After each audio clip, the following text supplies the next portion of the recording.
Today we are bringing all of the MMA news straight to you with timestamps, by the way, if you'd like to skip to any particular part. Hello everybody and welcome back to another video. If you are new here, my name is Kyle. I am your guy with too many YouTube channels, and welcome back to everything that you missed in MMA this week. This is where we talk about all of the MMA news, again, that you might have missed, from something as big as Conor McGregor to something as small as two fighters that you never heard about going at it. We are going to cover it all in today's video. So again, like I said, timestamps are there if you'd like to skip to any particular part of the video. Let's get started. So it looks like Bellator is actually being bought out by the PFL, which is actually crazy to me because I saw a couple of news organizations post about it, and I feel like if this was official, it would be making more of a steamroll throughout the UFC and MMA community. I don't really know why many people aren't talking about it. Maybe it's not finalized, but there's been talks where it's just saying that PFL is buying Bellator. Bellator is going to go for another 2 years. So I don't really know what to make of this as of right now, but it looks like that's actually going to happen. It makes me really sad because I love Bellator, but still. Next up, guys, we move on to probably the most wholesome moment in MMA history. I would show the entire video for you right here, but of course I'm going to get smacked with copyright for this one. So guys,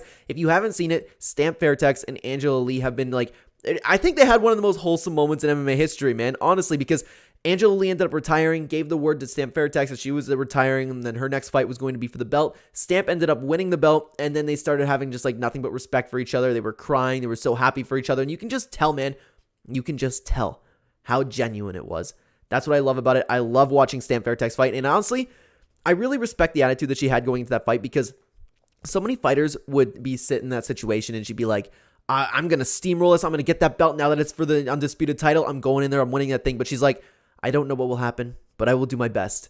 That's like so real. That's so real, and I wish more fighters had that attitude, man. I don't know why more fighters had that, but guys, go check out the interactions between those two because it's really wholesome. Next up, the UFC is hosting an event in Texas on December 2nd. This is pretty cool. I don't have anything else to say about that. They don't have a main event announced. It's not entirely official, but they're making the steps to actually have this happen, and every single time they go into Texas, man, I feel like I'm pretty sure it's been a banger. Please excuse the sun change of clothes. It's very, very hot in here, and as I was talking, I was going to start sweating, and I didn't want that for a camera, but anyways, guys, let's move on to Tony Ferguson. Tony Ferguson just did an interview, and he doesn't typically do interviews, which it was cool to hear from him, but unfortunately, Tony Ferguson's a little bit delusional. So the first thing he said could actually happen, but he went on to talk about more things that I'm not going to really touch on this video. It's not really worth it, but he wants to fight Conor McGregor before his career is over. After Paddy Pimblett, he still wants to take on Conor McGregor. That's a very big possibility for him. My puppy is here. Hello, you. And after that, he wants to box and take more damage and have more CT on him. That's where he's a little bit delusional. He's going to lose no matter what. And to be honest with you, isn't it sad that at the point where we are right now, he could actually win against Conor McGregor? I wouldn't pick him. I think he's taking too much damage, but at the same time, Tony Ferguson is nowhere close to being done, unfortunately. Moving on, Dillon Danis wants to come to the UFC. He said he wants to take off from Bellator after the Logan Paul fight if possible, and he wants to take on the easiest fight in the division, that being Leon Edwards. He's a little bit delusional in that sense. I don't think he would ever beat Leon Edwards. I don't think anybody thinks he'd beat Leon Edwards, but man, it'd be cool to have Dillon Danis in the UFC. I know a lot of people were talking about this week, especially since his stardom has skyrocketed since, right? So he'd be really cool to see in the UFC. He does have some serious skills on the ground, but I don't really know if he's going to necessarily be UFC caliber, you know what I mean? Now, guys, we have some more Contender Series signings from this week. Dana White has been giving out these contracts, man, especially because one of these were not deserved at all. Dana White had like a vision, he called it, but it's free money for me because I'm going to bend against it anyways. We have Mauricio Ruffy, Magomed, Gauthier Saluov, I'm probably pronouncing that wrong, Jose Daniel Medina, Victor Hugo, and Rodolfo Bellato. A lot of good performances in the Contender Series this time. I can actually see a lot of these Contender Series fighters ending up in a very good spot in the UFC. This was a great season of the Contender Series to watch. Now we're going to talk about Merab Dvalishvili twice this video. The first time being because Merab came out and he was asked, as they've been asked a bunch of times, but we actually got an answer this time for Merab taking on Aljamain Sterling because those two are at the top of the division together and they refuse to fight each other. Merab said if they get offered a huge amount of money, then they'll sit down and they'll discuss it. So it looks like the possibility that these two can actually go against each other is right there. And guys, I would love to see that fight. I would love to see that fight, but it doesn't look like it's going to be the next step for Merab because we're going to touch on him a little bit later in the video. Next up, we had a little bit of a beef actually between Dana White and Chatri. Now, if you don't know, a lot of people don't really follow ONE Championship. I don't know how. I probably have a UFC-based viewership on the channel, but ONE Championship is my favorite organization. And Chacho Sityodtong is the Dana White of ONE Championship pretty much. And what he came out and he said was they have significantly better strikers. They have the best strikers on the planet compared to fighters in the UFC. You don't see boring fights in ONE Championship. Typically, you see it in UFC all the time.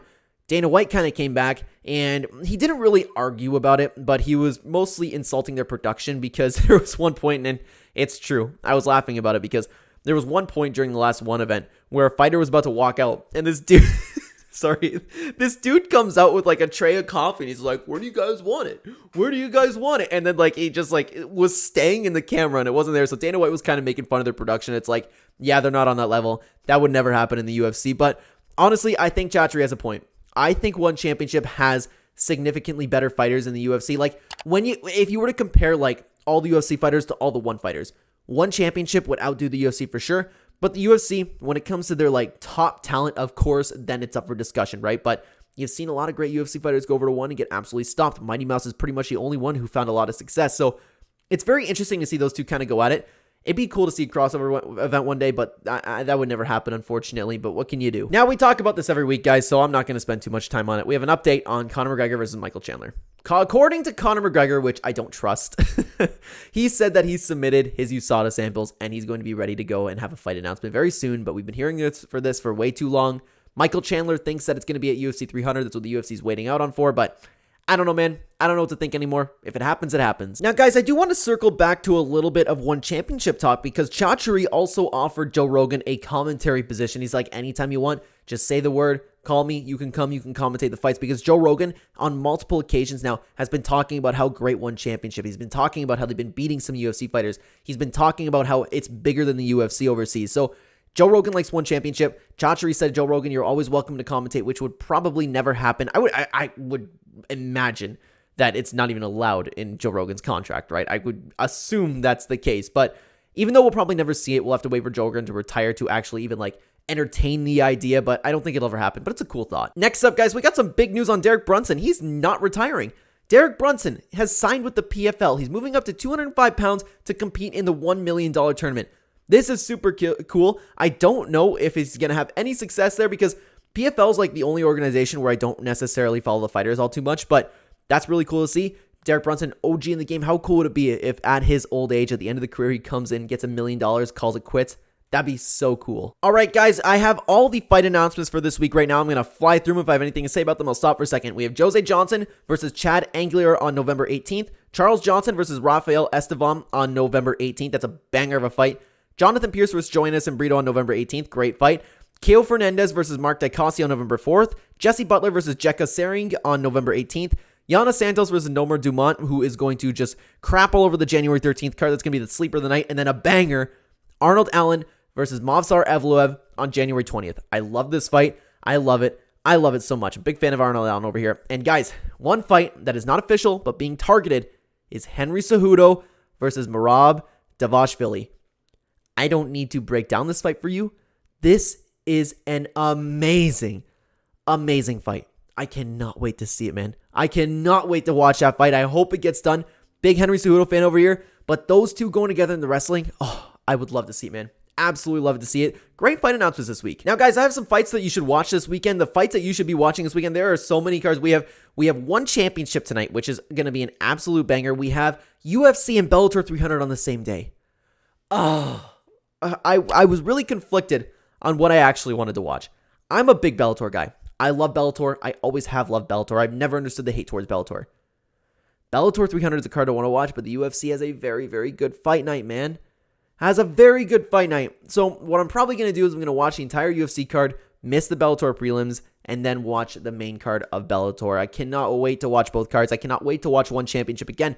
My favorite organization. There are so many fights going on this weekend. Those are the ones that I'm going to be catching, and I suggest you do too, man, if you're a fight fan. Great, great weekend of fights. But guys, with that last point puts an end to our video today. Thank you so much for watching. Thank you so much for being here. If you are new here, we have this video out every single Friday, keeping you up to date on all things MMA. Like the video if you haven't already. Comment down below what you think about any particular piece of news. And thank you so much for watching. If you'd like to continue watching the Clenbat channel, there'll be 2 videos on screen for you right here. I will see you either there or in the next video, guys.